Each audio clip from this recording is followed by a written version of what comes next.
Tactical. What is a tactical blade? A tactical folding knife. We use this word all the time. It still has not died out yet, anyway. We all generally have a concept as to what that word means, but our interpretations of that word can be slightly different.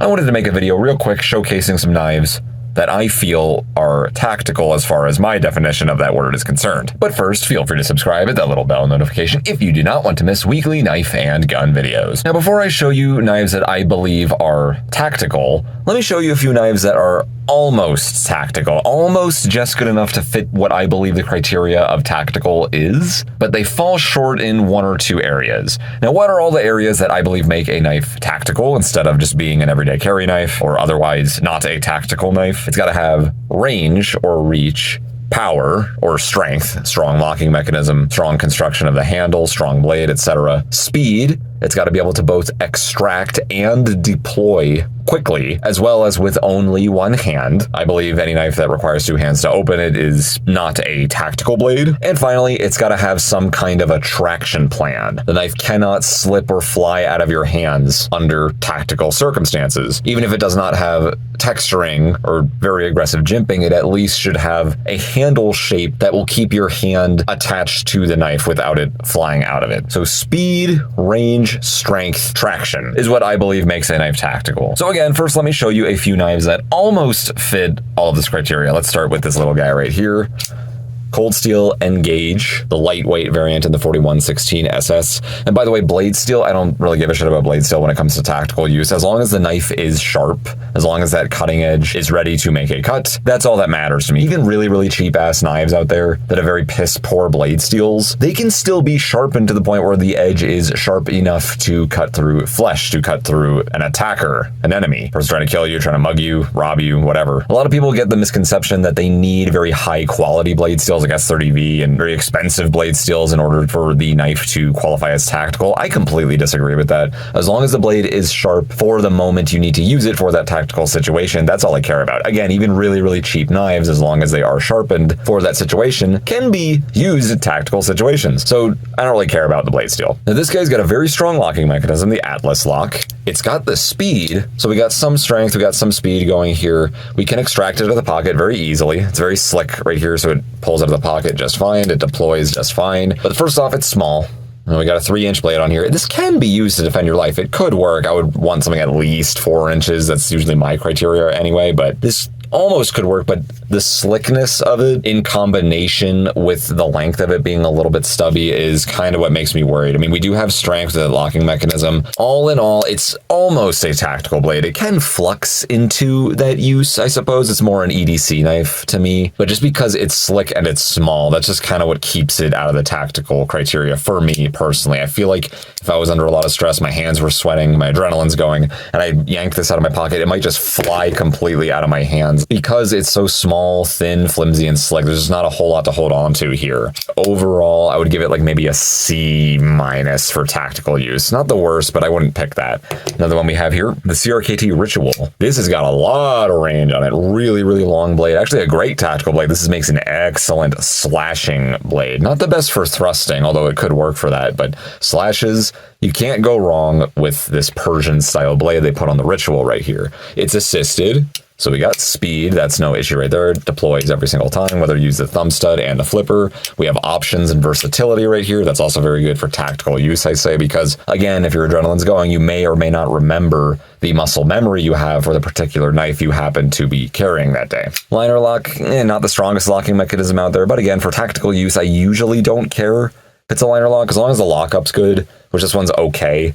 It's got a little bit of movement in there, but I've felt worse. It's not the end of the world. As long as you don't really smack this against a wall or something before you go in for a slash, you should be okay, I think. That's already somewhat of a hit. It's a liner lock. Don't love those for tactical use. I don't hate them, but they're not my favorite. It'll extract out of your pocket very easily, but it is very smooth. Not much texturing going on here. We have some good jimping up here, which will help keep your hand locked into place, at least your thumb anyway, and the rest of your fingers will kind of follow behind it. Yeah, it's okay. We got speed, we got reach.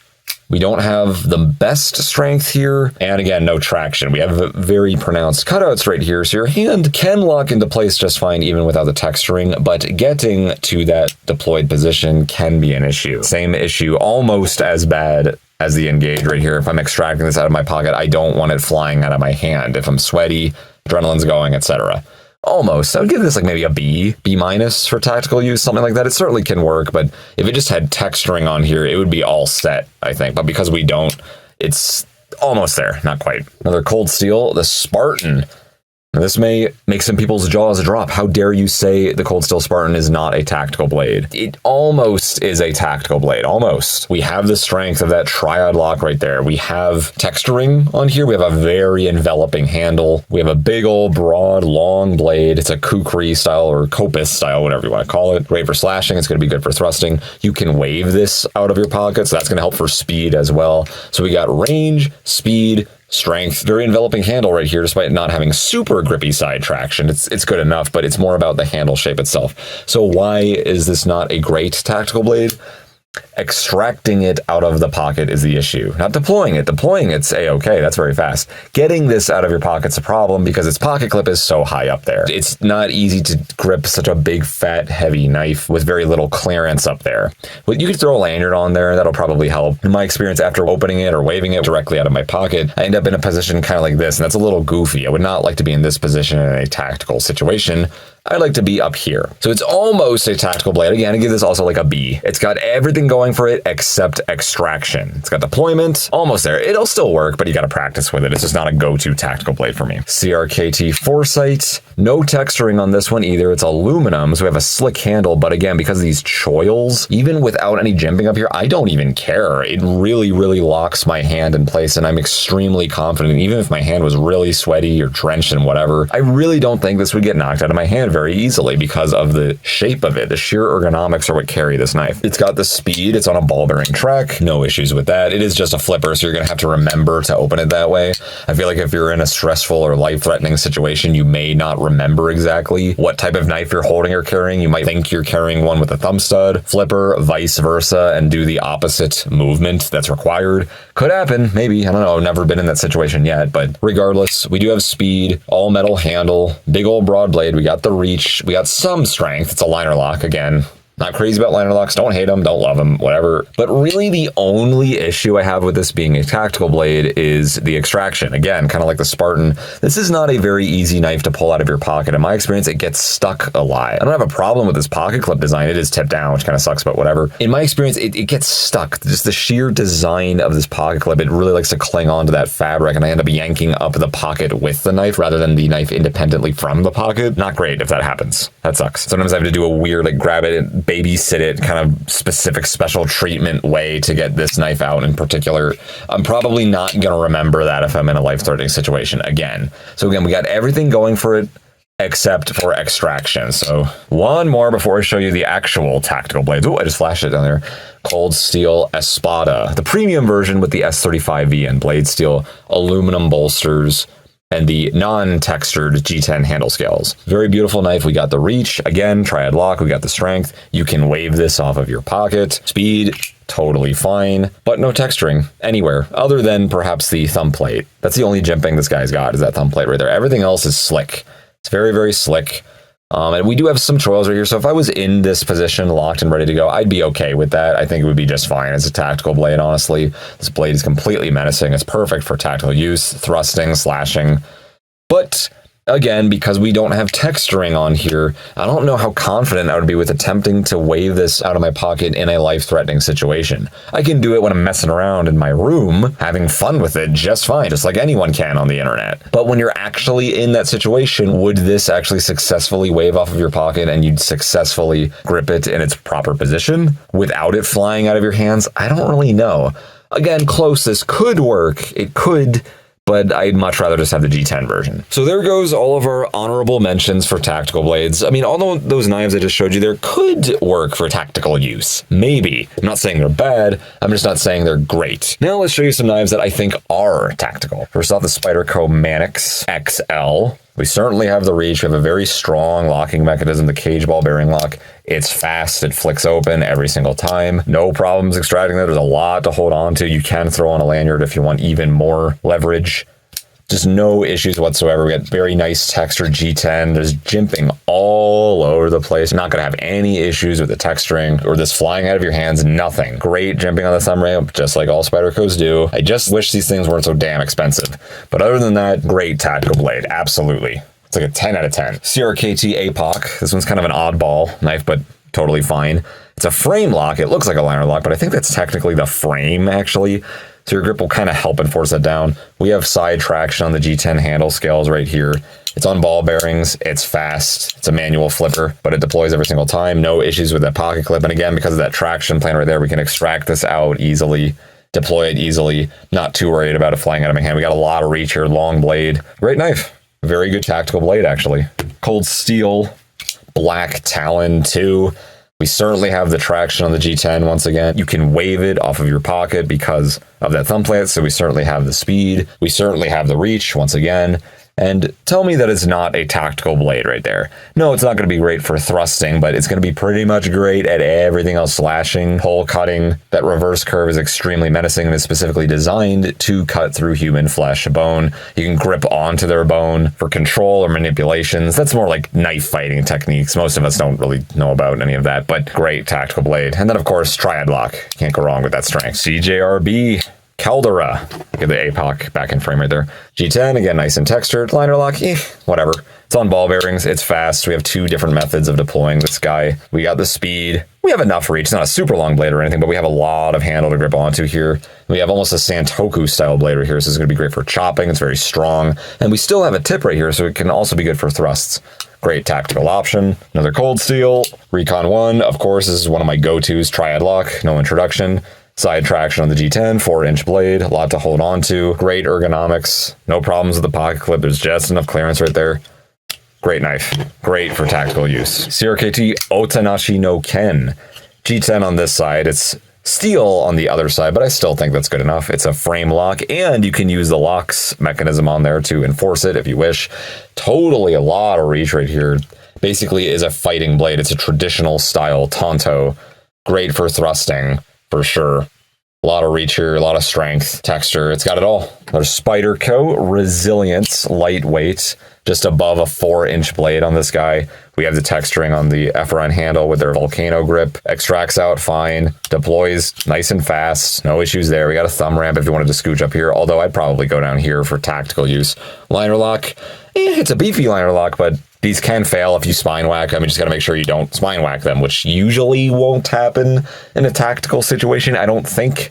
But other than that, everything else is just fine with this guy. So great tactical knife overall. I feel like some of you are waiting to see certain knives right here. Like, come on, Mannix, where are they? Come on, we want to see them. We know you got these lined up. Yeah, well, you're probably right. So let's make some clearance here. But first, actually, wait, we got another CRKT here. Gulf. Again, same issue kind of with the Resilience. It's a liner lock. Kind of iffy on those again, but whatever. We have everything else. Big old, broad, beefy ass blade. A lot of reach. It's very thick. There's a lot to hold on to. A lot of traction pretty much everywhere. Pocket clip has no issues. Extracts out every single time. Flicks out every single time. Great tactical knife overall. Okay, now let's get on to those knives I mentioned. Oh, wait, no. There's another. Sorry. Boker S2. I think this is the last one before I bring out the Forerunners. Traction plan. Really can lock your hand in there. Great ergonomics. Big old wide Santoku blade. Again, kind of just like the CJRB down here. It's not on ball bearings, but the speed's good enough. Flicks out as long as you give it a wrist flick. Extracts out fine. Again, liner lock. But other than that, everything else is pretty much sound, I think. No issues with this guy whatsoever. Here's one of the best tactical blades on the market, I think, for the price. The Cold Steel Luzon or Luzin, whatever, large. 6-inch blade. It trumps all of these blades on the table right here. Even that Espada we just showed, it's longer than that. I can barely get it in frame right here. Not a whole lot of texturing right here. It's kind of like the Spartan. Pretty much the same texturing as the Spartan, but it's not really a big deal because we do have a traction plan on the sides of the handle. These scales kind of bevel inward. Works just fine. No issues with the texturing, I feel, because it's so big and there's so much to hold on to anyway. It's a liner lock, but we got the leaf spring locking mechanism, which is a steel obstruction, as you can see, that gets in the way of the liner, so you can't possibly disengage that, even if you spine whacked this thing with that engaged. So we got the reach. We certainly have the speed, ball bearing track, no wrist movement needed whatsoever on this manual 6-inch blade. Are you kidding me? That's fantastic. No issues extracting a big old wide pocket clip, a lot to hold on to, a lot to extract. You can even throw a lanyard on there if you want even more leverage. Speed, range, strength, traction, we have it all. And best of all, these things currently, as of early mid 2024, are only like 45 bucks or something like that. Great, one of the best tactical blades out there for the money, I say. Next up, a classic Cold Steel Voyager XL. My favorite's the Tonto blade, but all the blade styles that come in are great. You can't get a whole lot more grippy than this. This is almost painfully grippy. This iron cross pattern they have on the Grivex handle scales. It's very beefy, chunky. There's a lot to hold on to. Nice choils on here. Triad lock needs no introduction. Once again, we have speed on here. We have reach. It's a 5.5-inch blade. Generally, no issues extracting it, although this can get extremely grippy and coarse and abrasive on certain fabrics. Other than that, another great tactical choice, and also not terribly expensive either. One of my all-time favorite tactical blades. Espada Large G10. It's got everything that other Espada I just showed you has, except we have a traction plan on here. It's also more slim. See that as a good or a bad thing. I like thicker knives generally, but hey, to each their own. You can wave this off of your pocket, so it's got speed, triad lock, G10 traction, 5.5-inch blade. Fantastic tactical blade. And finally, we're going to end with a blast from the past. The Cold Steel Voyager X2.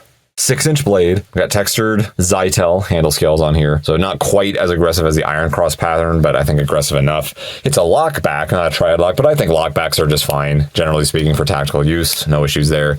We have the speed, flicks out every single time. We have enough strength on here. We certainly have a lot of reach, a lot of versatility. Extracts out of the pocket easier than the new Voyager, at least. I'll give it that, because of the more fine texture rather than coarse texture we have on the handle scales, but also a great tactical choice. No issues with that. What are your thoughts? What do you think a tactical blade is? Are there any attributes I may have missed in this video? Are there any disagreements you have with me? Do you have any of the knives I showed here? What is your tactical blade of choice for carry? Please let me know in the comments down below. It's always interesting to hear what you guys have to say. Thank you so much for watching. Mannix out.